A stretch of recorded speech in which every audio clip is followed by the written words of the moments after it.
The Welsh Government has been advised to create dog-free zones to make the outdoors less racist. I must admit, I didn't quite believe this headline when I first saw it, as I do see a fair few outlandish headlines, so I thought I'd take a closer look and talk to you about it in this video, so hopefully you can perhaps understand it. Maybe not, but that's what we'll come to in this video.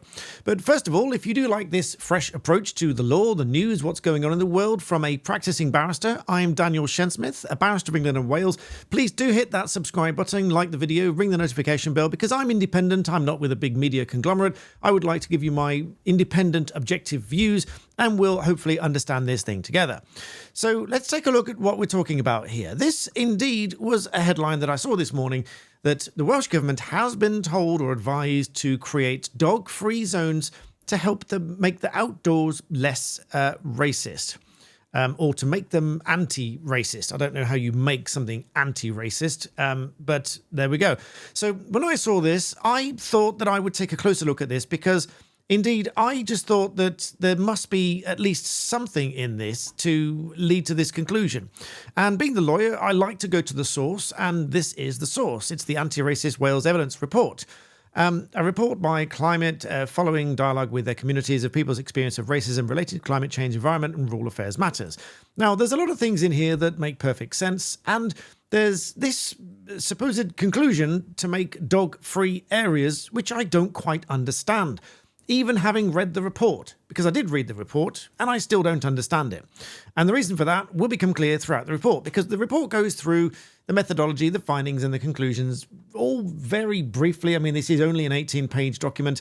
As a lawyer, that is more of a pamphlet than it is a document or a bundle of sorts. But it goes through and it explains what they did and who they spoke to. And they sat down with focus groups, etc., and it gives you the breakdown, and it discusses things such as how to access and use recreational green spaces such as gardens, parks. It discusses the environment and climate change issues, access to and use of recreational green spaces such as gardens and parks, the local environment, recycling, reusing, food cultures, experience of racism in food purchasing or home consumption outside the home, growing own food for community, health and well-being, etc. All very good causes to look at to be more inclusive and work together as a society. And if you'd like an equally frank approach to my personal opinions on things like this, do check out my other channel, Black Belt Secrets, linked below. And if you'd like to learn how to make money, create business and create wealth, check out my personal channel, Daniel Shensmith, also linked below. It says that the majority of the participants belong to Black, African, Caribbean or mixed ethnic groups, covering an age range of 16 to 65. So very much looking at focus groups with these groups of people to see what their views are and then ultimately what their findings are going to be on discussing all of these issues.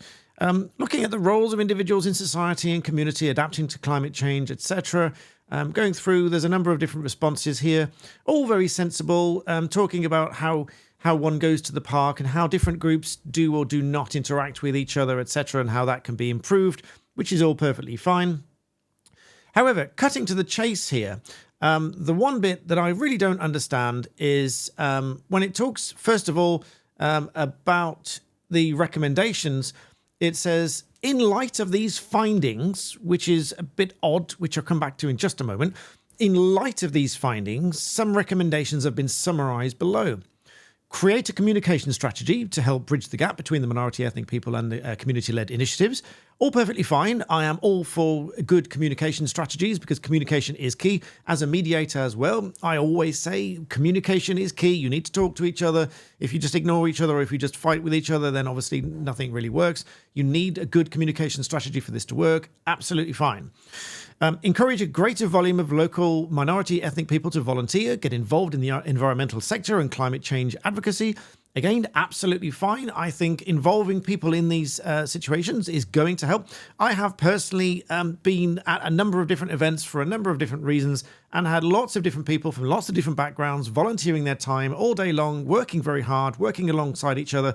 It is fantastic. People of all different backgrounds, all different cultures, all working together as volunteers, and I think that's absolutely fantastic. It works very well. I can personally vouch for that on a very personal level. Moving on, promote diversity in urban and rural green spaces by consulting with local minority ethnic communities, groups on green space strategies to encourage diversity. Again, absolutely fine. Talk to groups and discuss these things so that you can better understand each other and how to improve the strategy for that area to encourage diversity. Again, all absolutely fine. Anyone who is reasonably and objectively minded is going to agree, I would hope, that it is better for all communities to try to work together, to try to enjoy their time together, and so on. However, then it says to create, first of all, urban farming allotments and dog-free areas in local green spaces. Now, I found that really strange. Now, I don't want to jump to any conclusions here. And I don't want anyone else to jump to any conclusions, because I think some people will jump to conclusions, and I want to discourage that. I want people to avoid doing that. So I tried to look for what that conclusion was. I mean, this is the recommendation. This is part of the conclusions. But I wanted to find where this originated. So reading from the conclusions, it says, overall, findings suggest that the understanding of environment and climate change issues did not vary by ethnicity. Great. Everybody has the same sort of understanding about environment and climate change issues. That's all very good. It said the data also suggests that the lack of use of green spaces in Wales by ethnic minority people or communities is mainly because of their lack of diversification. Failing to recognise the importance of ethnic identity has on the experience of a mixed community access and the use of green spaces. The barriers faced by the majority of ethnic people when visiting green spaces was also highlighted, with the most prominent stated to be work, school and family commitments. The importance of growing own food, fruit and vegetables by ethnic communities was also emphasised, and the need for increased representation of minority ethnic communities in the environmental sector. Again, all perfectly fine. We can all agree that these things are important. Growing your own food, working within the community, all these things. I don't think anyone can reasonably object to any of that. But those are the conclusions, and these are the recommendations. But what I could not find is just as telling as what we do find, because the only bit at all really to do with animals in this entire document is this one statement here from a participant that says, the thing about biodiversity crisis is trying to accommodate every aspect of living things in our ecosystem and the ability for animals, human beings, microorganisms and plants to coexist without one interfering with other activities. And I don't really understand what that has to do with dogs, because the ability for animals, human beings, microorganisms and plants to coexist, that is just a general biodiversity, climate, green type of issue. Everybody and every animal, every creature living in harmony together. That isn't anything to do with dogs. And sure enough, if I search the entire document for dogs or dog, the only one that comes up is this one here, which says to create dog-free areas in local green spaces. And the same with animals. The only two references to animal at all is this one that I've just read out, and this other one up here, which was under the roles of individuals, society, community in adapting and mitigating climate change, and says participants from both groups agree that apart from the government, individuals and the society at large play a major role in adapting to and reducing climate change. People also recognise that there are numerous health and environmental benefits for both human beings, animals and aquatic life when we take care of our immediate surroundings. Now, the only reasonable conclusion I can draw here is that this is some sort of an error, or it's being included in some way that it wasn't really intended, or it's produced an inference from the report that it wasn't really intended to do. And I say that because it is an anti-racist evidence report for climate. And it says here, the description, a report by Climate following dialogue within the communities of people's experiences of racism relating to climate change, environment and rural affairs matters. So a report, an evidence report to be more anti-racist, talking to communities and people's experience of racism relating to climate change, environment and rural affairs matters. And therefore, among its recommendations, it says to create dog-free areas in local green spaces.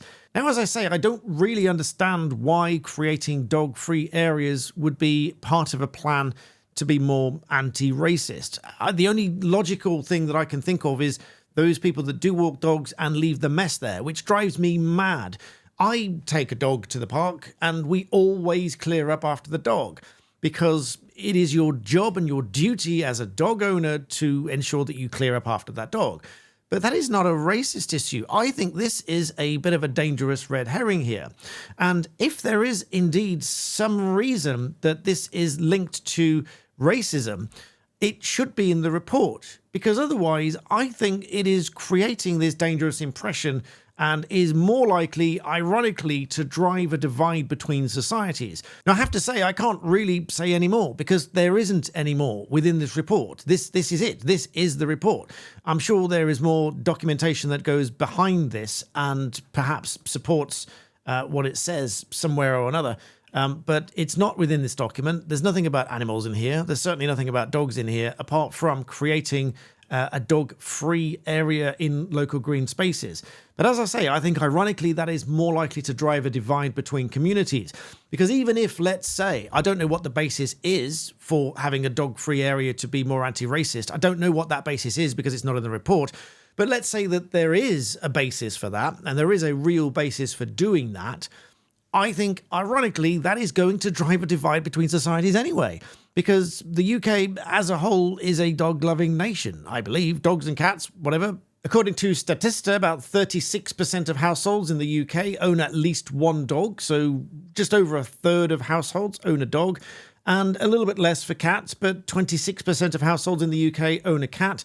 And this seems to have increased post-COVID. And so it would appear to me a large number of people own a dog, a large number of people own a cat, and obviously it's the dog that you take to the park. But I fail to see how this can be justified in this report, and I fear that it is going to ironically drive divide in the society, at least judging by the headlines, because this headline in the Telegraph says dog-free zones needed to make outdoors less racist, the government is told by this report.